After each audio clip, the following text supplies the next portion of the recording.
എന്താ പക്ഷേ? കോഓപ്പറേറ്റീവ് ബാങ്കിന്റെ മാനേജർ കൃഷ്ണവാര്യർ വന്നിട്ടുണ്ട്. അച്ഛനെ കാണാനാണോ? കണ്ടോട്ടെ. അതല്ല, വേറെന്തോ കാര്യം പറയാനാ.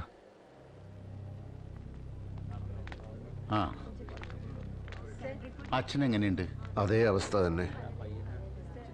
എന്താ വരേ? അല്ല, ഈ സമയത്ത് ഞാനിതിവിടെ പറയാൻ പാടുണ്ടോ എന്ന് എനിക്കറിയില്ല. സൊസൈറ്റിയും ബാങ്കും ഒക്കെ പാർട്ടിയുടെ ആണെങ്കിലും ബാങ്കിലെ മാനേജർ എന്ന നിലക്ക് എനിക്കൊരു ഉത്തരവാദിത്വം ഉണ്ടല്ലോ. ഇടയ്ക്കെപ്പോഴെങ്കിലും ബോധം തെളിഞ്ഞപ്പോ മറ്റേ കാര്യത്തെക്കുറിച്ച് എന്തെങ്കിലും പറഞ്ഞിരുന്നോ? എന്ത് കാര്യം? നെല്ല് സംഭരിച്ച് അരിമില്ല് തുടങ്ങാൻ വെച്ച ഫണ്ടിൽ നിന്ന് എടുത്ത കാശാണല്ലോ. ആര് കാശെടുത്തു? സൊസൈറ്റിയുടെ എന്തോ അത്യാവശ്യത്തിന് ഗോപാലേട്ടൻ ബാങ്കിൽ നിന്ന് 20 ലക്ഷം രൂപ എടുത്തിരുന്നല്ലോ. സൊസൈറ്റിയുടെ അത്യാവശ്യത്തിനോ? അങ്ങനെ ഒരു കാശിന്റെ ആവശ്യം വന്നിട്ടില്ലല്ലോ. ഇന്നലെ വരെയുള്ള കണക്കുകളൊക്കെ ഞാൻ നോക്കിയതാണല്ലോ. അതെനിക്കറിയില്ല. ബാങ്കിൽ നിന്ന് പിൻവലിച്ചതിന് ബാങ്കിൽ തെളിവുണ്ട്. സൊസൈറ്റിയുടെ ആവശ്യത്തിന് ഉപയോഗിച്ചില്ലെങ്കിൽ പിന്നെ ഗോപാലേട്ടൻ ആ പണം എന്ത് ചെയ്തു? മുകുന്ദനോട് ഇതിനെപ്പറ്റി വല്ലതും പറഞ്ഞിട്ടുണ്ടോ? എനിക്കൊന്നും അറിയില്ല. ഇതൊരു പുലിവാലല്ലോ. അപ്രതീക്ഷിതമായ ഒരാഘാതമായിരുന്നു പാർട്ടിക്കത്. ആദർശവാനായ സൊസൈറ്റി ഗോപാലൻ ഈ തുക എന്തു ചെയ്തു? ചർച്ചകളും അന്വേഷണങ്ങളും നടന്നു. ഒടുവിൽ ഗോപാലനെതിരെ കടുത്ത നടപടികളെടുക്കാൻ പാർട്ടി തീരുമാനിച്ചു. ഏറ്റവും ദുഃഖകരമായ ഒരു സംഭവമാണിത്. ആരാണ് ഈ സൊസൈറ്റി ഗോപാലേട്ടൻ? ജന്മിത്വം കൊടികുത്തി വാണിരുന്നൊരു കാലഘട്ടത്തിൽ പാർട്ടിക്ക് വേണ്ടി നിർഭയം പോരാടിയ മനുഷ്യൻ. സത്യത്തിൽ ഈ ചെമ്മണ്ണൂരിലെ പാർട്ടി സ്ഥാപകൻ. സൊസൈറ്റി പ്രസ്ഥാനങ്ങളിലൂടെ നിരവധി കർഷക സമരങ്ങളിലൂടെ പാർട്ടിക്ക് അടിത്തറയുണ്ടാക്കിയ ആ മനുഷ്യനെ അതേ പാർട്ടി തന്നെ ഇപ്പൊ പുറത്താക്കുമെന്ന് വെച്ചാൽ? അതും ഗോപാലൻ അത്യാസന്ന നിലയിൽ ആശുപത്രിയിൽ കിടക്കുമ്പോ.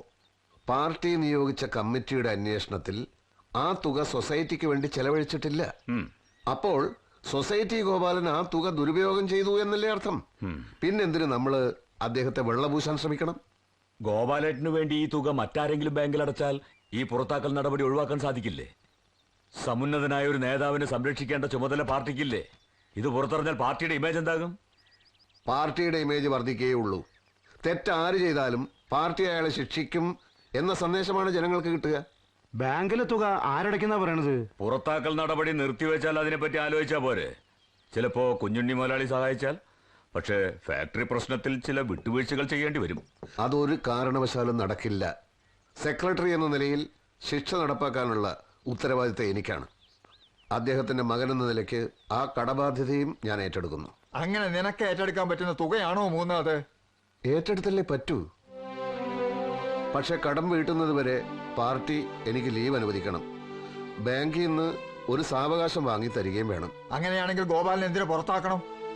ചെറുപ്പകാലം തൊട്ട് ഞങ്ങൾ ഒരുമിച്ചായിരുന്നു. എനിക്കറിയാവുന്നതുപോലെ ഗോപാലൻ ഇവിടെ ആർക്കും അറിയില്ല. പുറത്താക്കാൻ നടപടി അംഗീകരിക്കാൻ എനിക്കാവില്ല. അത് രാമണ്ണി മാഷിന്റെ വ്യക്തിപരമായ അഭിപ്രായം. ഇത് പാർട്ടിയുടെ തീരുമാനം. ദിവാര, പ്രമേയം വായിക്ക്.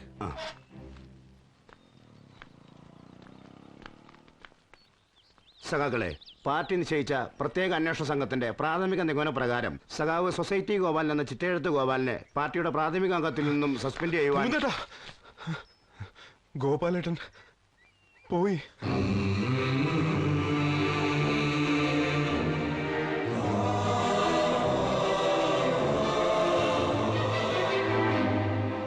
നിങ്ങളുടെ പാർട്ടിക്ക് CID പണയുണ്ടെന്ന് നിങ്ങൾക്കറിയില്ലെങ്കിൽ എനിക്കറിയാം. അതുകൊണ്ടാ ഫോണിൽ പറയണ്ടെന്ന് ഞാൻ പറഞ്ഞത്. ഗോപാലേട്ടന്റെ ശവസംസ്കാര ചടങ്ങിന് പോയിരുന്നു. ഒരർത്ഥത്തിൽ ഗോപാലേട്ടന്റെ അസുഖവും തുടർന്നുണ്ടായ മരണമാണല്ലോ കാര്യങ്ങൾ നമുക്ക് അനുകൂലമാക്കിയത്. പറയേ, എങ്ങനെയാ നിങ്ങളിത് ഒപ്പിച്ചത്? സൊസൈറ്റിക്ക് വേണ്ടി ഒരു എമൗണ്ട് ലോൺ എടുത്തപ്പോ ഗോപാലേട്ടൻ ഒപ്പിട്ട് ഒരു ബ്ലാങ്ക് ചെക്ക് സെക്യൂരിറ്റി എന്ന നിലക്ക് വാങ്ങി സൂക്ഷിച്ചിരുന്നു. അതിലൊരു 20 ലക്ഷം രൂപ എഴുതി പണം ഡ്രോ ചെയ്തു. കണ്ടുപിടിച്ച അകത്താവുന്ന കേസാണ്. പക്ഷേ നിങ്ങൾ രണ്ടുപേരും എന്നെ കൈവിടില്ല എന്നുള്ള. കൊള്ളാം. എന്നെ കടിച്ചു കൊല്ലാൻ നോക്കിയ കരിമൂർക്കന്റെ പത്തി ചതച്ചരച്ച് ചമ്മന്തിയാക്കിയ തന്നെ കൈവിടാനോ? അപ്പൊ ഇനി എന്താ പരിപാടി? കരുതലോടെ നീങ്ങണം. ചിലതൊക്കെ മനസ്സിലുണ്ട്. ഒക്കെ ഞാൻ അപ്പൊ പറയിക്കാം. എനിക്ക് അടിയന്തരമായി തിരുവനന്തപുരത്ത്. ആരുടെ അടിയന്തരം? അവിടെ സ്റ്റേറ്റ് കമ്മിറ്റി നടക്കുക. ഞാൻ ചെന്നിട്ട് വിളിക്കാം. ഓക്കെ.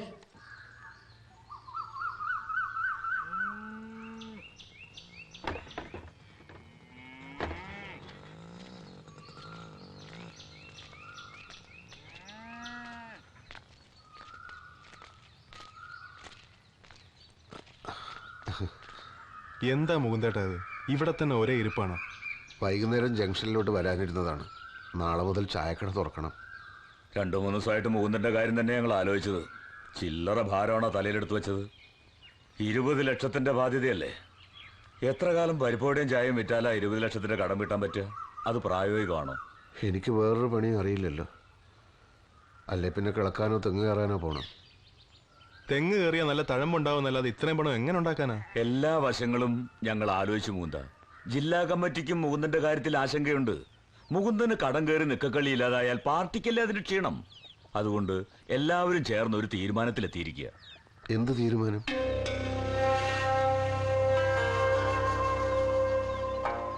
മുകുന്ദേട്ടൻ എന്തായാലും പാർട്ടിയിൽ നിന്ന് ലീവ് എടുക്കാൻ തീരുമാനിച്ചിരിക്കുകയല്ലേ. ആ സമയം എന്ന് വെച്ചാ 2-3 കൊല്ലം ദുബായ് പോയി ജോലി ചെയ്തൂടെ? ഐസ് മിഠായി വിറ്റ് നടന്നിരുന്ന കുമാരൻ, കൂലിപ്പണിക്കാരൻ വാസു, ആശാരി ബാലൻ, അങ്ങനെ എത്ര പേരാ ഗൾഫിൽ പോയി ലക്ഷപ്രഭുക്കളായത്? എന്നെ ഒരു ലക്ഷപ്രഭു ആക്കാനാണോ പാർട്ടിയുടെ തീരുമാനം? ലക്ഷങ്ങളുടെ കടം വന്നാൽ അത് വീട്ടാൻ ലക്ഷങ്ങൾ തന്നെ വേണ്ടേ? മറ്റാരെങ്കിലും സഹായിക്കാമെന്ന് വെച്ചാൽ അത് മുകുന്ദന് സമ്മതമല്ല. എന്തായാലും ചായക്കട നടത്തി ഈ കടം വീട്ടാമെന്ന് സ്വപ്നത്തിൽ പോലും ചിന്തിക്കേണ്ട. ദുബായ് എന്ന് പറയുമ്പോൾ ഞാൻ വേണേ ക്യൂബയിലോ ചൈനയിലോ പോകാം. ക്യൂബയും ചൈനയും കമ്മ്യൂണിസ്റ്റ് രാജ്യങ്ങളൊക്കെ തന്നെ. പക്ഷെ ഒരു വിദേശിക്ക് ജോലി കൊടുക്കാനുള്ള വകുപ്പൊന്നും അവിടെ ഇല്ല. അഥവാ ജോലി കിട്ടിയാൽ തന്നെ നല്ല ശമ്പളം കൊടുക്കാനുള്ള സാമ്പത്തിക ശേഷി ക്യൂബയ്ക്കില്ല.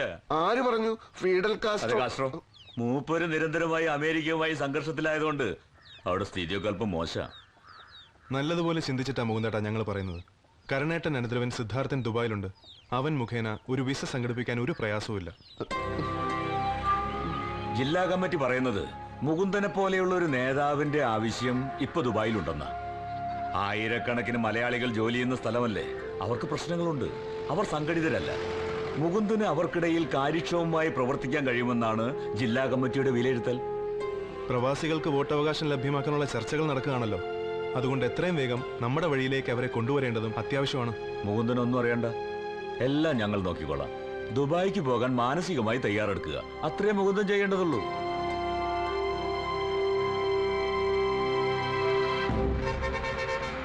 ബസ് വരുന്നുണ്ട്.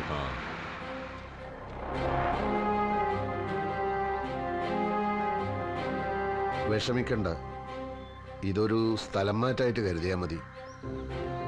മാറാത്തതൊന്നേ ഉള്ളൂ മാറ്റം എന്ന് മാർസ് പറഞ്ഞിട്ടുണ്ടല്ലോ. കടബാധ്യത തീർക്കാനാണെങ്കിലും അവിടുത്തെ തൊഴിലാളികൾക്കിടയിൽ പ്രവർത്തിക്കാനാണല്ലോ ഞാൻ പോകുന്നത്.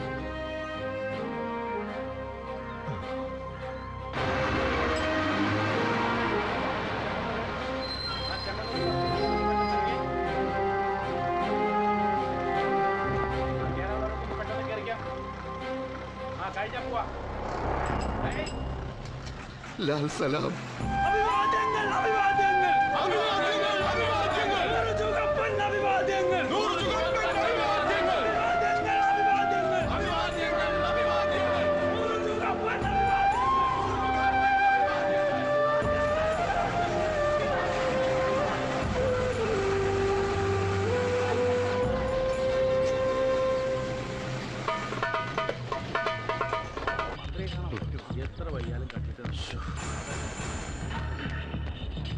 ഞാൻ കൃഷ്ണവാര്യര്, കോഓപ്പറേറ്റീവ് ബാങ്കിന്റെ മാനേജരാ.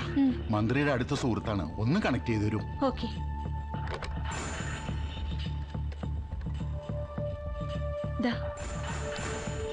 ഹലോ.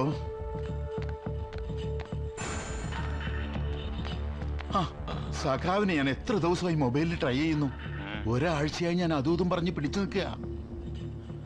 സൊസൈറ്റിക്കാർ കടമടച്ച് തീർത്തപ്പോ സെക്യൂരിറ്റി ആയിട്ട് തന്ന ചെക്ക് തിരികെ ചോദിച്ചു. ഞാൻ എവിടെ നിന്ന് എടുത്ത് കൊടുക്കും?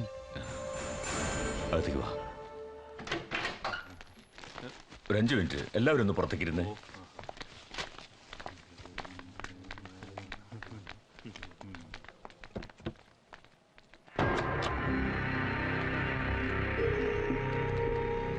ചെക്ക് എങ്ങനെയോ മിസ്പ്ലേസ്ഡായി. തപ്പിയെടുക്കാം നോക്കട്ടെ എന്നൊക്കെ ഞാൻ പറഞ്ഞു നോക്കി. അവന്മാർക്ക് സംശയമായി. എങ്കിൽ ഗോപാലേട്ടൻ ഡ്രോ ചെയ്ത 20 ലക്ഷം രൂപയുടെ ചെക്ക് കാണണമെന്നായി. സെക്യൂരിറ്റി തന്ന ചെക്കിന്റെ നമ്പർ അവരുടെ കയ്യിലുണ്ടല്ലോ. രണ്ടും ഒന്നാണെന്നറിഞ്ഞാ പിന്നെ എന്താ ഒരു പോംവഴി? അങ്ങയുടെ നിർദ്ദേശപ്രകാരം ഞാനിത് ചെയ്തു എന്ന് സമ്മതിക്കേ നിവൃത്തിയുള്ളൂ. സഖാവ് തന്നെ അവരോടൊന്ന് സംസാരിച്ച് എങ്ങനെയെങ്കിലും എന്റെ തലയിൽ നിന്നൊന്ന് ഊരിത്തരണം. ഞാൻ സംസാരിക്കാനോ? മന്ത്രിയായി സത്യപ്രതിജ്ഞ ചെയ്തിട്ട് 5 ദിവസമായതേ ഉള്ളൂ. ഞാൻ സംസാരിക്കാമെന്ന് പറഞ്ഞാൽ ഞാനും ഇതിൽ ഇൻവോൾവ് ആണെന്ന് ഞാൻ തന്നെ സമ്മതിക്കുക എന്നല്ല അർത്ഥം. അങ്ങനെയായാൽ മന്ത്രിസഭയിലും പാർട്ടിയിലും എൻ്റെ അവസ്ഥ എന്താകും? അല്ലെങ്കിലും പാർട്ടിയിൽ ചില്ലറയൊന്നല്ല ശത്രുക്കൾ. ഒരു കാര്യം ചെയ്യാം. ഒരു കയ്യബദ്ധം പറ്റിയതാണ്. ആ കടത്തിലേക്ക് മുകുന്ദൻ അയച്ചു തന്ന തുക തിരിച്ചു തരാമെന്ന് പറ. സഖാവ് എന്തായി പറയുന്നേ? അൻവറിനെ പോലെയുള്ള തീവ്രവാദികളൊക്കെ അങ്ങനെ ഒതുക്കാൻ കഴിയുന്നാണോ? അവന്റെ പ്രിയപ്പെട്ട നേതാവ് മുകുന്ദൻ നാടുവിടാൻ തന്നെ കാരണം ഈ പ്രശ്നത്തിലല്ലേ? താനൊന്ന് സംസാരിച്ചു നോക്കടോ. സഖാവ് സംസാരിക്കണം. ഞാനിത് സംസാരിച്ചാല് എന്നെ അവന്മാര് തല്ലിക്കൊല്ലും. ഒരു കാരണവശാലും എനിക്ക് ഇതിൽ ഇടപെടാൻ കഴിയില്ല. സഖാവ് പറഞ്ഞിട്ടില്ല ഞാൻ. അതിന് തെളിവൊന്നുമില്ലല്ലോ. എന്ന് വെച്ചാൽ സ്വന്തമായി ആലോചിച്ച് എന്തെങ്കിലും ചെയ്യുവാരേ. ഞാനിവിടെ 100 കൂട്ടം പ്രശ്നങ്ങളില്ല. നാളത്തെ സ്വീകരണത്തിന്റെ കാര്യം തന്നെ എന്നുവെച്ചല്ലേ, നമുക്ക് പിന്നെ കാണാം.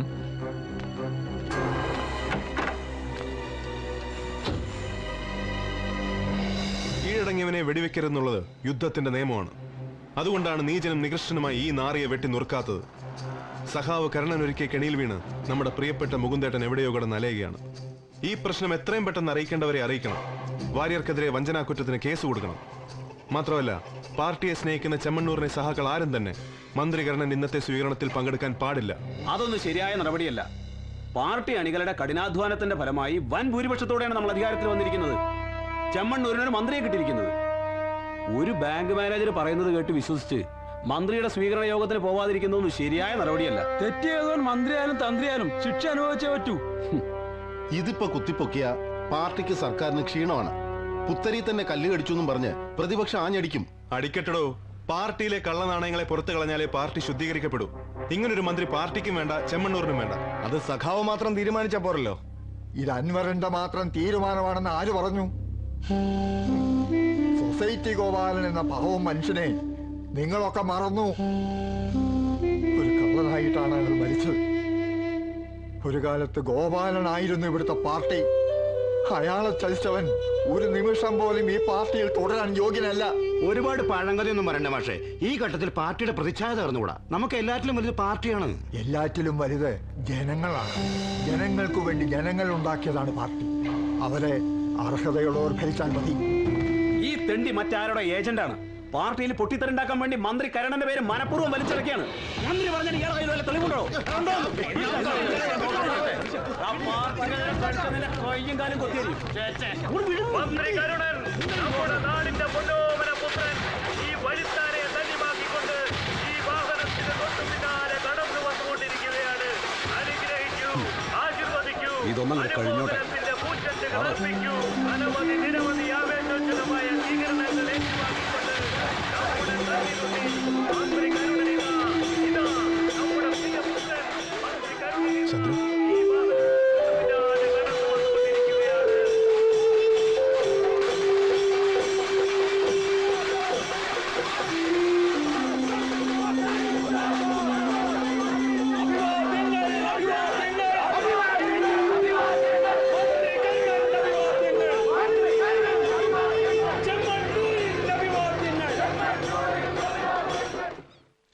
മാഷെ, നമ്മൾ എന്തായാലും സെക്രട്ടേറിയറ്റിൽ വിവരം അറിയിക്കണം. അതുകൊണ്ടൊന്നും പ്രയോജനം ഉണ്ടാവുമെന്ന് തോന്നുന്നില്ല. കരുണനെ കുറ്റക്കാരനാക്കാൻ എന്ത് തെളിവാണ് ഉള്ളത്? മാനേജർ വാര്യരുടെ മൊഴി തെളിവല്ലേ? പാർട്ടി തെളിവെടുപ്പെടുത്തുമ്പോ വയറ് കൂറുമാറിയ ആ എങ്കിൽ വാര്യരെ പിന്നെ ജീവനോടെ ആരും കാണില്ല. അങ്ങനെ ചെയ്താൽ കരുണൻ എന്നേക്കുമായി രക്ഷപ്പെടും.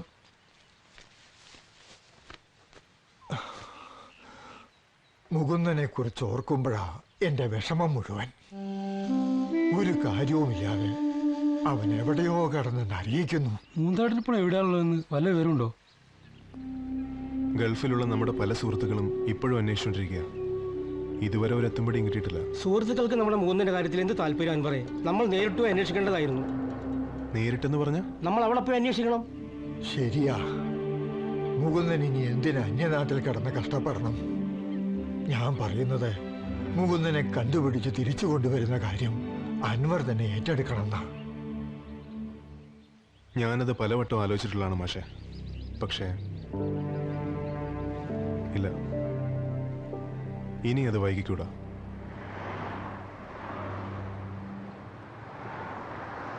ഹലോ, ഇപ്പൊ എവിടെ എത്തി? ഹലോ ഹലോ ദാ ഇവിടെ. ആ അൻവർ. ഞാൻ മായ. മനസ്സിലായി. വഴി കണ്ടുപിടിക്കാൻ കുറച്ച് ബുദ്ധിമുട്ടിയില്ലേ? ആ കുറച്ച്.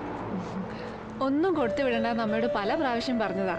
കടുമാങ്ങ അച്ചാർ ഇവിടെ കിട്ടാത്ത സാധനമെന്ന് അമ്മയുടെ വിചാരം. വെറുതെ ഓരോരുത്തരെ ബുദ്ധിമുട്ടിക്കാൻ. നാട്ടിലുള്ളവർക്ക് ഇങ്ങനെയൊക്കെയല്ലേ സ്നേഹം കാണിക്കാൻ പറ്റൂ. ഇത് കേടുകൂടാതെ കുറെ കാലം ഇരിക്കുന്ന അമ്മ പറഞ്ഞിരുന്നു. ആ ധൈര്യത്തിലാ ഇത്തിരി വൈകിച്ചത്. ദാ താങ്ക് യു. ഒരു ഡ്രൈവിംഗ് ലൈസൻസ് സംഘടിപ്പിക്കാനുള്ള ശ്രമത്തിലായിരുന്നു. കഴിഞ്ഞ ആഴ്ച ടെസ്റ്റ് പാസ്സായി. ജോലി വല്ലതും ശരിയായോ? ഇല്ല, ഒരു സെക്കൻഡ് ഹാൻഡ് പിക്കപ്പ് നോക്കി വെച്ചിട്ടുണ്ട്. സത്യം പറഞ്ഞ ജോലി തേടി വന്നതല്ല ഞാൻ. ഒരാളെ അന്വേഷിച്ചിറങ്ങിയതാ. അയാളെ കണ്ടെത്തുന്നവരെ പിടിച്ചു നിൽക്കാൻ്റെ ജോലി, അത്രേ ഉള്ളൂ. അൻവർ ചെമ്മണ്ണൂരിന്നല്ലേ? അതെ. ആരെ അന്വേഷിച്ചു വന്നു എന്നാ പറഞ്ഞേ? ഒരു മുകുന്ദൻ. മുകുന്ദേട്ടൻ ഞങ്ങളുടെ പാർട്ടിയുടെ നേതാവായിരുന്നു. എൻ്റെ ഏറ്റവും അടുത്ത ആള്. അല്ല, എൻ്റെ സ്വന്തം ജ്യേഷ്ഠനെ പോലെയായിരുന്നു. 3 വർഷമായിട്ട് ആളെക്കുറിച്ചൊരു വിവരവും ഇല്ല. എനിക്കറിയാം മുകുന്ദേട്ടനെ. മുകുന്ദേട്ടനെ അറിയോ?